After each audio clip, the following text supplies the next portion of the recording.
no radical, no noise, no chaos. Hi guys, this is Steven from China. I'd like to share my personal unique insights about China tech, life, and politics. Please feel free to ask me any questions about China.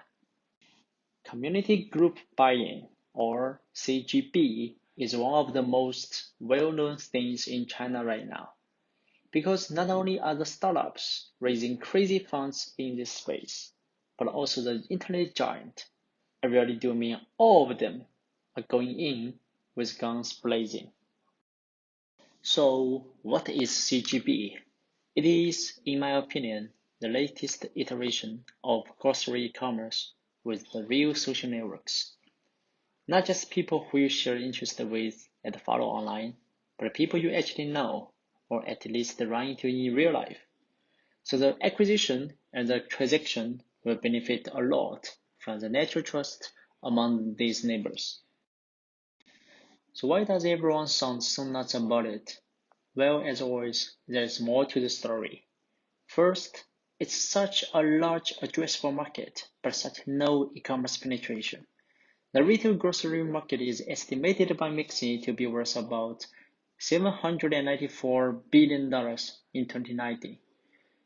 Although only 10% of it online, it's also estimated that the online proportions will grow at a CAGR of 30 to 50% for the next 2 years.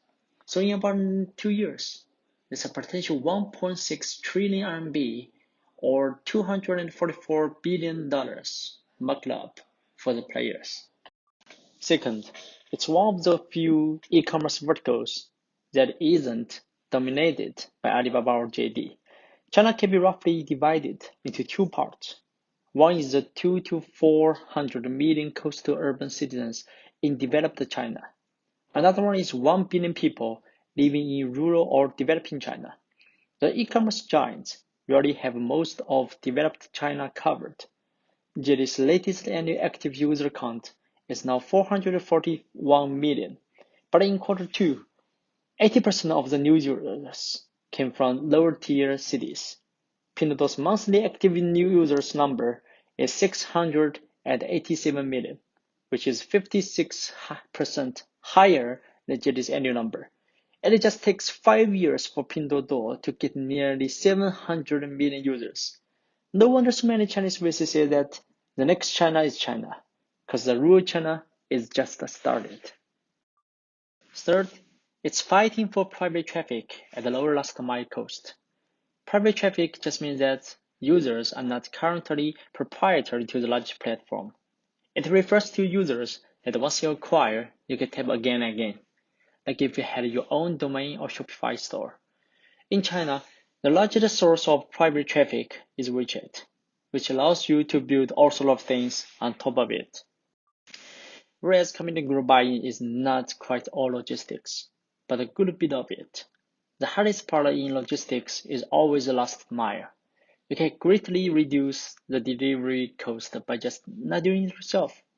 One of the unicorns in this space, Xinsheng Youxuan, claimed that community group buying can lower their delivery cost per order from 70-10 RMB to just 1.5 RMB, which is less than $0.2. However, it caused a huge controversy recently. A few days ago, the official commentary section of People's Daily published an article that went viral pretty quickly, titled, "Don't be so fixated on a few bunches of cabbage. The stars and the seeds of scientific innovation should steal your hearts more." Basically, a less confrontational Chinese way of saying, "We asked for flying cars, but all we got were 140 characters."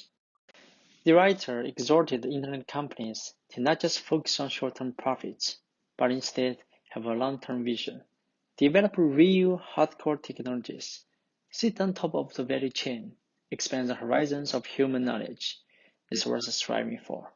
Be more like Alibaba, who has a Dharma Academy for innovative research, or Baidu, who's poured so many resources into autonomous driving. In next video, I will show you more about the evolution history of community group buying in China since 2018. Thanks for watching this video today. I'm always open to any comments and suggestions. Please comment below and I will get back to you soon.